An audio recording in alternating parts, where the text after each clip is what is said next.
Hello guys, আমি চলে আসলাম গভীর জঙ্গলে। দেখতে পাচ্ছেন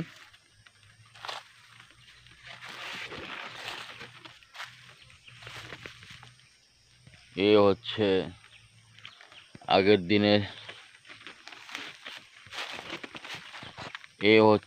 আগের দিনে যে মানুষ কীভাবে থাকতো। আমি আপনাদেরকে দেখার চেষ্টা করতেছি। আপনারা দেখতে পাচ্ছেন আগের দিনে মানুষ 200 বছর আগে কীভাবে থাকতো জঙ্গলে। গাছের পাতা টাতা দিয়ে ছিঁড়ে বনে থাকতো।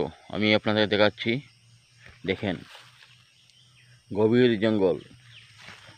জঙ্গলের মধ্যে কীভাবে থাকে মানুষ, আদিম মানুষ। আমি এখন আমার ফেসবুক মাধ্যমে ধরে দেখাচ্ছি। দেখতে পারছেন আমি অজিত ব্যারাডিস, অম্পি বাজার, শেরহাচিপান। আমি আপনাদেরকে দেখাচ্ছি গভীর জঙ্গলের মধ্যে মানুষ কীভাবে থাকতো। এটা হচ্ছে গভীর জঙ্গল, দেখতে পারছেন गभीर जंगल।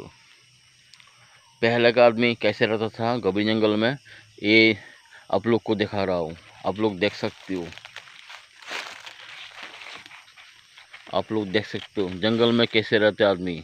हाँ, जंगल में कैसे रहता आदमी। Thank you.